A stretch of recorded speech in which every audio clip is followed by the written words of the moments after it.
لە سەروەختێکدا کە گەلی کورد پێویستی زۆری بەوە بوو دەنگ و ڕەنگی لە ڕێگەی کەناڵێکی ئاسمانیەوە بۆ گیان بگوازێتەوە ئاشنیان بکات بە کللتور و ڕەسەنایەتی کورد و گۆڕانکاریە سیاسی و ئابووری بوارەکانی تری وڵات.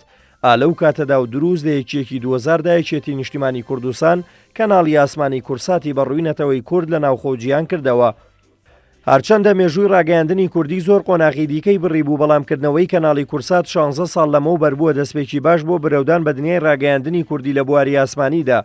ئیدی لەو ساتەوە کەناڵی کورسات وە کەناڵێکی ئاسمانی نەتەوەی لە بوارەکانی مێژووی و کللتوری و فەرەنگی و هونەری و سیاسی و بەڕووماڵی هەواڵ و گۆڕانکاریەکانی ڕۆژ بە لە بەرچاوگرتنی نەریت و گرنگیدان بە ڕەسەنایەتی گەلی کورد کاروانەکەی پەرە پێدا و قۆناغە سەختەکانی کارکردنی بە هەموو نشێوەکانەوە لە بواری میدیا تێپەڕاند و بە بەرنامە ئامەڕەنگەکانی ماڵی هەمووانی پڕ کرد لە سەدای دەنگ و ڕەنگی ئەو شاشە ڕەنگینە. بە جۆرێک کورسات بووە ماڵی هەمووان و ماڵی هەمووانیش بووە کورسات. هیوادارم کەناڵی کورسات زمان حاڵی هەموو کوردان بێت، وەکو خۆی داوا دەکات لە نەشیدەکەی ئەوها بێت و ڕەنگی تاکە حیزبی بەسەرەوە نەبێت، بەڵکو شتێکی گشتی بێت، دەنگی جولانەوەی ڕزگاری و دیموکراتی خەڵکی کوردستان بێت، ئازادانەتر لە ئێستا بەرنامەی هەبێت، بەتایبەتی ئەو بەرنامانەی کە مێزگردی هەموو لایەنە سیاسی و فکری و ڕۆشنبیری بگرێتەوە و ڕێی خۆیان دەربڕن بەوە هەموو دنیا. هیوادارم بەرنامەی کرمانجی ژوور و زیاد کرێت.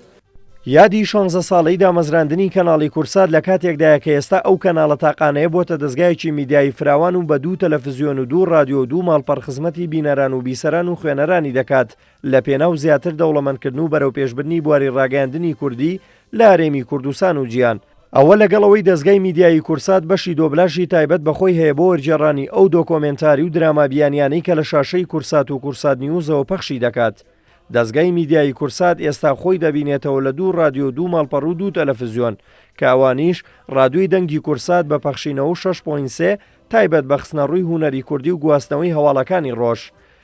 هەروەها رادیۆیەک بە زمانی ئینگلیزی بە ناوی The Voice of Kursat لەسەر پەخشینەوە 5.7 کە ئامانج لەکردنەوەی ئەو رادیۆیە خزمەتکردنی بیانیەکانی ناو کوردستان و دەرەوەی کوردستانە بۆ ئەوەی ئاشنا بن بە هەواڵ و گۆڕانکاریەکانی ناوەڕێم و وڵاتانی جیهان بە زمانی ئینگلیزی. دەستکەوتێکی تری گرنگی دەزگای میدیایی کورسات لە بواری خزمەتکردنی بینەرانیدا کردنەوەی کەناڵی ئاسمانی کورسات نیوز بوو لە 5 ئازاری ساڵی 2014 بە دروشمی زۆرترین زانیاری کە ئەوەش بووەوە چەرخانێکی تر لە دەوڵەمەندکردنی بواری ڕاگەیاندنی بینراو کەوە کەناڵێکی هەواڵی سیاسی جگە لە گەشتی هەواڵەکان بە هەردوو شێوەزاری سۆرانی و کرمانجی. کورسات نیوز بە پێشکەشکردنی چەندین بەرنامەی سیاسی شەنوکەوی گۆڕانکاری و پێشاتەکانی هەرێم و ناوچەکە و گیانی کردووە و زانیاری ورد و ڕاستی باوادارانی گەیاندووە. لە پاڵ ئەوەشدا خزمەتکردن بە شۆرش و خەباتی باکوور و خۆراوەی کوردستانیش کاری پێشینەی دەزگای میدیایی کورسات بووە. لەسەر و هەموو ئەوانەشەوە دەزگای میدیایی کورسات لە بواری تەکنۆلۆژیا و کوالەتی پەخشکردندا بینەرانی بێبەش نەکردووە لە پێشکەوتنەکانی بواری میدیا و لەو چوارچێوەیەدا سیستمی پەخشی هەردوو کەناڵی کورسات و کەناڵی کورسات نیوز کە سەرەتا پەخشیان بە سیستمی SD بوو لە مانگی 11 ساڵی 2014دا هەردوو کەناڵەکە کوالەتی پەخشیان بەرزکرایەوە بۆ سیستمی SD و بەوەش بینەران زیاتر توانیان چێژ لە بەرنامە و کارەکانی هەردوو کەناڵەکە وەربگرن. لە ساڵی نوێی تەمەنیدا مەزراندنیشیدا دەزگای میدیایی کورسات بە وەرزێکینەوە بە فۆرمێکی تری جیاواز بە دەیان بەرنامەی جۆرا و جۆر لە بوارەکانی کولتوری و فەرهەنگی و کۆمەڵایەتی و ڕۆشنبیری و هونەری و مێژووی و وەرزشی و تەندروستی و سیاسی خۆی ئامادە کردووە بۆ خزمەتکردنی بینەران و بیسەرانی.